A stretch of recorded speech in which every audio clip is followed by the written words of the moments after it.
Hello दोस्तों। आपका स्वागत है ब्रिलियंट एकेडमी के यूट्यूब चैनल पर।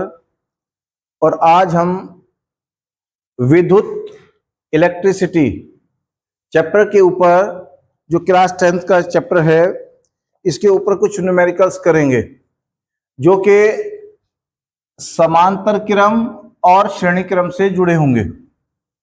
समांतर क्रम में हमारे पास कुछ रेजिस्टेंस दे रखे हैं। मान लीजिए आपके पास एक रेजिस्टेंस ये है और एक रेजिस्टेंस, इसका नाम हमने R1 दे दिया। दूसरा रेजिस्टेंस, ये रेजिस्टेंस R2 हो गया। और तीसरा रेजिस्टेंस हमारे पास R3, एक रेजिस्टेंस ये हो गया। रेजिस्टेंस इन सब के जो पहले पहले सिरे हैं, एक रेजिस्टेंस का पहला सिरा हमने इस पॉइंट से A से जोड़ दिया। दूसरे वाले रेजिस्टेंस का भी जो पहला सिरा है, पहला सिरा आप देख सकते हैं कि ये पॉइंट A से जोड़ दिए। और इसके रेजिस्टेंस के जो है दूसरे सिरे बचे, ये हमने पॉइंट B से जोड़ दिए। तो तीन रेजिस्टेंसेस को हमने क्या किया कि समांतर क्रम में जोड़ दिया। पहले पहले सिरे अगर एक जगह जोड़ दें और दूसरे सिरे अगर हम एक जगह जोड़ दें, तो इस तरीके का जो कॉम्बिनेशन होता है, इस तरीके का जो क्रम होता है, उसको बोलते हैं हम समांतर क्रम, यानी कि पैरेलल। ये रेजिस्टेंसेस जो हैं ये पैरेलल में जुड़े हैं। तो हम क्या करते हैं, इसका फार्मूला हमारे पास समांतर क्रम का ये फार्मूला होता है 1/r बराबर 1/r1 plus 1/r2 plus 1/r3।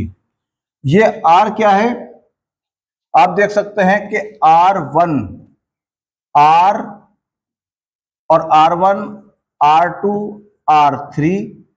ये देखिए कि ये R1 तो आ गया फर्स्ट रेजिस्टेंस, यानी कि पहला रेजिस्टेंस, फर्स्ट रेजिस्टेंस, पहला प्रतिरोध भी कह सकते हैं, पहला रेजिस्टेंस भी हो गया। R2 हमारे पास सेकंड रेजिस्टेंस हो गया। देखिए R1 जो है ये फर्स्ट रेजिस्टेंस, यानी कि प्रतिरोध, पहला प्रतिरोध है। ये आ गया हमारे पास प्रतिरोध हिंदी में, और इंग्लिश में रेजिस्टेंस।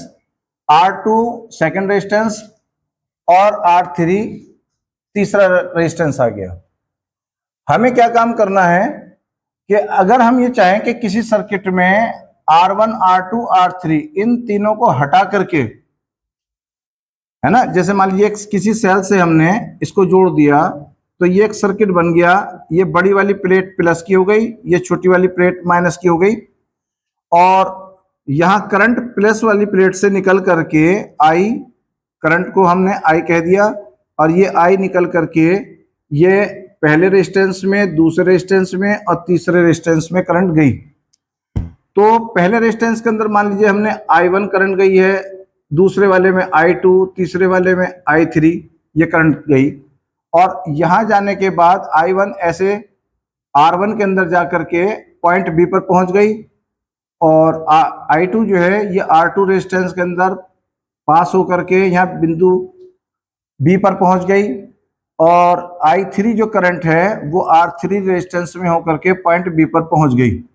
यहां आकर के टोटल करंट हमारे पास I बन जाएगी, और ये I करंट जो है फिर वापस आकर के माइनस प्लेट पर आ गई। तो ये सर्किट बन गया हमारे पास समांतर क्रम का, यानी कि सीरीज का एक सर्किट बन गया। अब कुछ क्वेश्चन हमारे न्यूमेरिकल जो है हमारे पास इस वाले फार्मूले के ऊपर है। कभी तो ये 3 रेजिस्टेंस लग जाएंगे, कभी 2 रेजिस्टेंस समांतर क्रम में लग जाएंगे। तो हम एक क्वेश्चन पढ़ते हैं पहले, ठीक है। पेज नंबर 14 पर हमारे पास एक क्वेश्चन है, एग्जाम्पल नंबर हमारे पास है 8। 5 ओम तथा 10 ओम के प्रतिरोधों को समांतर क्रम में जोड़ा गया है। तो एक रेजिस्टेंस है हमारे पास 5 ओम का, एक रेजिस्टेंस है हमारे पास 10 ओम का। तो पहला रेजिस्टेंस जो है, ये क्वेश्चन नंबर हमारे पास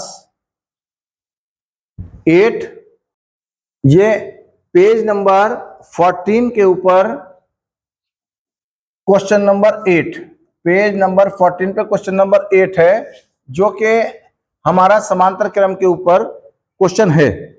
तो 5 ओम तथा 10 ओम के प्रतिरोधों को समांतर क्रम में जोड़ा गया है।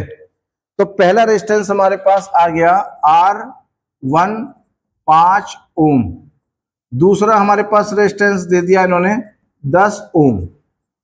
अब ये कह रहे हैं कि समांतर क्रम में जोड़ा गया है। तो समांतर क्रम में अगर हम जोड़ते हैं तो हमारे पास समांतर क्रम का फार्मूला 1/R बराबर 1/R1 प्लस 1/R2, इक्वल की जगह इक्वल लगा दिया और R1 की वैल्यू हमारे पास आ गई 5 प्लस, और R2 की वैल्यू आ गई हमारे पास 10। अब हम क्या काम करेंगे, इसका एलसीएम ले लेंगे।